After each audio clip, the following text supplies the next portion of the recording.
ሰላም እንደምን ከረማችሁ። እኔ ጠበቃ ምህረት ነኝ።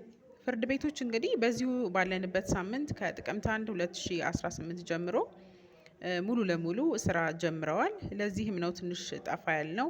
አሁንም በተቻለ መጠን ለእናንተ ጠቃሚ የሆነ የህግ ምክርን መስጠታችንን እንቀጥላለን። ስለዚህ ምናልባት የፍትሐብሔር ክስ ልታቀርቡ ያሰባችሁ ወይም ወደፊት ክስ የምታቀርቡ ስለ ይርጋ ጊዜ ከዚህ ቀደምም ቪዲዮ ሰርተናል። ነገር ግን በዛሬው ቪዲዮ በይርጋ የማይታገዱ ክሶችን ብታውቋቸው በሚል ይህንን ፕሮግራም አዘጋጅተናል ማለት ነው። በይርጋ የማይታገዱ ክሶች ስንል ምንድን ነው? እንግዲህ በማንኛውም ጊዜ ክስ ለማቅረብ ወይም ደግሞ መብትና ጥቅምን ለመጠየቅ ከሳሹ ምንም ነገር አያግደውም፣ ጊዜ አያግደውም እንደማለት ነው። ስለዚህ የመጀመሪያው ምንድን ነው? የማይንቀሳቀስ ንብረት ላይ የሚቀርብ የመፋለም ክስ ነው በይርጋ የማይታገደው። ይህ ምንድን ነው? በማይንቀሳቀስ ንብረት እንደ ቤት ባለው ላይ ንብረትነቱ የኔ ነው የሚል ወገን በማናቸውም ጊዜ ይህንን ክስ ሊያቀርብ ይችላል። ያለ አግባብ ይዞብኛል ካለው ሰው ላይ ንብረቱ ይመለስልኝ በሚል የመፋለም ክስ ሊያቀርብ ይችላል። ያለምንም የጊዜ ገደብ ማለት ነው። ይህም በቅጽ 10 በሰበር መዝገብ ቁጥር 43600 ላይ በ2002 ዓመተ ምህረት አስገዳጅ ውሳኔ የተሰጠበት ጉዳይ ነው። እንዲሁም የፌዴሬሽን ምክር ቤት በመዝገብ ቁጥር 67 ህዝባር 2011 በሰኔ 3 ቀን 2012 ዓመተ ምህረት ላይ ተመሳሳይ ጭብጥ ያለው ውሳኔ ሰጥቷል ማለት ነው። የማይንቀሳቀስ ንብረትን የሚመለከት የመፋለም ክስ በይርጋ አይታገድም በሚል ውሳኔ ሰጥቷል ማለት ነው። ወይም የህገ መንግስት ትርጉም ሰጥቷል ማለት ነው።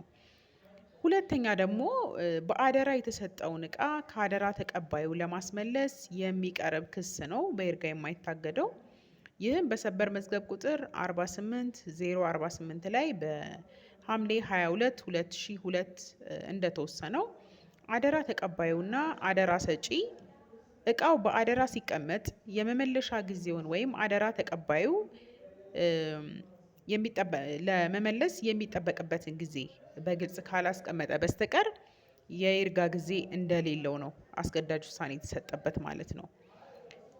ስለዚህ ሁለተኛው ከአደራ ውል ጋር የተገናኘ ነው። ሶስተኛው ደግሞ ቀጣይነት ያለው የውል መጣስ ሲኖር ነው ክስ አቅራቢው በይርጋ ሳይታገድ ክስ ለማቅረብ የሚችለው ማለት ነው። በቅጽ 6 በሰበር መዝገብ ቁጥር 28686 ላይ አስገዳጅ ውሳኔ ያገኘ ጉዳይ ነው ማለት ነው።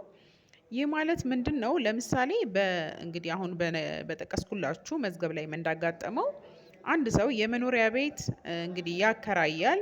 ተከራዩ የመኖሪያ ቤቱን ወደ ንግድ ቤት ይቀይረዋል። ስለዚህ ቤቱን ያስረክበኝ በሚል ክስ ለማቅረብ ይርጋ ሊኖረው አይገባም በሚል ነው ውሳኔ የተሰጠው። ምክንያቱም ሁነቱ በራሱ የሚያሳየው የውል መጣሱ እስከ መጨረሻው ድረስ ያልተቋረጠ ድርጊት ወይም ሁነት ልንለው እንችላለን። እስከ መጨረሻው ያልተቋረጠ መሆኑን የሚያሳይ ነው። ተከራዩ እዚያው ቤት ውስጥ መኖሩን እየቀጠለ ስለሆነ ክሱ በይርጋ አይታገድም፣ ሁነቱም አልተቋረጠም የሚባለው በዚሁ ምክንያት ነው።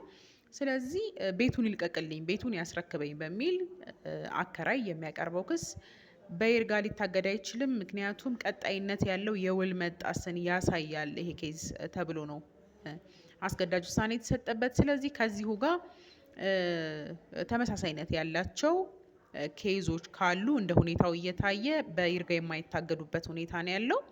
አራተኛ ደግሞ ህገወጥ ውል ነው። እንግዲህ ህገወጥ ውልን ለማስፈረስ የሚቀርብ ክስ በይርጋ አይታገድም ማለት ነው። ይህም በሰበር መዝገብ ቁጥር 43 226 ውሳኔ ያገኘ ጉዳይ ነው ማለት ነው። ምናልባት ህገወጥ ውል የሚለውን ነገር ምናልባት ግልጽ ላልሆነላችሁ ህገወጡን ለምሳሌ ብዙ ጊዜ እንደ ምሳሌ የሚነሳው ባዶ መሬት፣ ለምሳሌ ባዶ መሬትን መሸጥ ኢትዮጵያ ውስጥ በህግ የተከለከለ ነው። ስለዚህ ባዶ መሬትን ለመሸጥ የተደረገ ውል እንደ ህገወጥ ውል ነው የሚቆጠረው። ስለዚህ እንደዚህ አይነት ውልን ለማስፈረስ ይርጋ የለውም ማለት ነው። በማንኛውም ጊዜ እንዲፈርስ ጥያቄ ማቅረብ ይቻላል። ብዙ ጊዜ የሚነሳ ምሳሌ ስለሆነ ነው ያው ይሄንን ያነሳውላችሁ። ሌሎችም ህገወጥ ውሎች ይኖራሉ። ስለዚህ በማንኛውም ጊዜ ክስ ለማቅረብ ይቻላል ያለምንም ይርጋ መቃወሚያ ማለት ነው። በዛሬው ቪዲዮ እንግዲህ በይርጋ ስለማይታገዱ ክሶች መረጃ አቀረብኩላችሁ።